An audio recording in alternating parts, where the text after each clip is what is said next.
to all my YouTube channel GB Account Adda. It is the second topics of financial statement of not-for-profit organization. Financial statement. First one, recipient payment account. যেদিন recipient payment account বনোৱা কেনেকৈ বনায় সেইটো ইয়াৰ আগৰ ভিডিঅ'ত মই দি দিলোঁ। ইয়াৰ পিছত এইটো আহে preparing of income and expenditure account. তাৰমানে ইনকাম এণ্ড এক্সপেণ্ডিচাৰ একাউণ্ট কেনেকৈ বনাব লাগে সেইটো টেকনিক আৰু সেইটো ছিষ্টেমটো। তাৰ আগত জানিব লাগে ইনকাম এণ্ড এক্সপেণ্ডিচাৰ একাউণ্ট কি বস্তু। What is income and expenditure account? এই ইনকাম এণ্ড এক্সপেণ্ডিচাৰ একাউণ্ট 3 পাৰ্টত দিয়া হৈছে। আর মেইন পয়েন্ট হল তার income expenditure account prepare on accrual basis. অ্যাক্রুয়ালের মিনিং হল যিকোনো খরচ পেড হয়েছে এটা বছর মানে দিয়া হয়েছে আর দিবলগীয়া হয়ে আছে দুটাহে ধরিব লাগে এক্সপেন্সেস। আর যদি কিবা ইনকাম থাকে সেই ইনকাম এক বছরের ভিতৰত উপাৰ্জন হয়েছে, ৰিসিভ হয়েছে আৰু পাবলগীয়া আছে, এই দুটাহে ইনকাম বুলি ধৰিব লাগে আৰু ইনকাম সাইড লিখিব লাগে। সেইটো মেইন পইণ্ট হয় প্ৰিপাৰেশ্যন ইনকাম এণ্ড এক্সপেণ্ডিচাৰ একাউণ্টৰ। যেতিয়া ইনকাম এণ্ড এক্সপেণ্ডিচাৰ একাউণ্ট বনাব লাগে তেতিয়া এই কথাটো মনত ৰাখিব লাগে। ইয়াৰ পিছত এইটো এটা ফৰ্মেট দিয়া হৈছে জাষ্ট সৰুকৈ, in the books of dot income and expenditure account for the year ended. এইটো ফৰ্মেটতে এই প্ৰচেছটো লিখিবই লাগিব, এইটো ফাৰ্ষ্ট পাৰ্টটো লিখিবই লাগিব। ইয়াৰ পিছত left side debit and right side credit. Debit side হয় এক্সপেণ্ডিচাৰ, ক্ৰেডিট সাইড হয় income.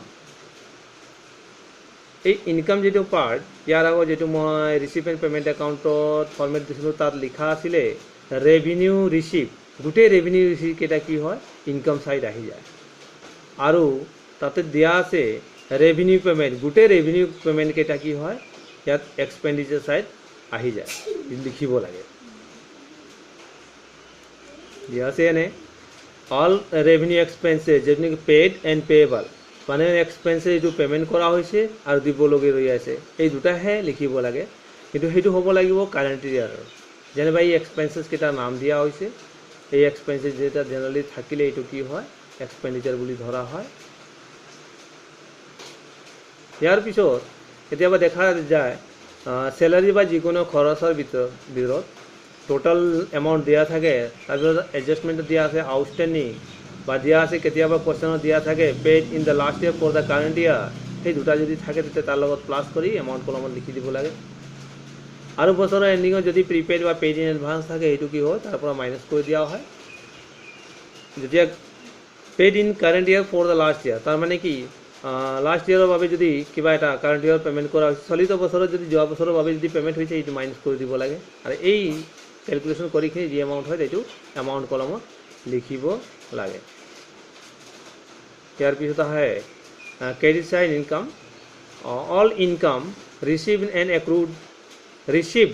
এক্ৰুড only for current period.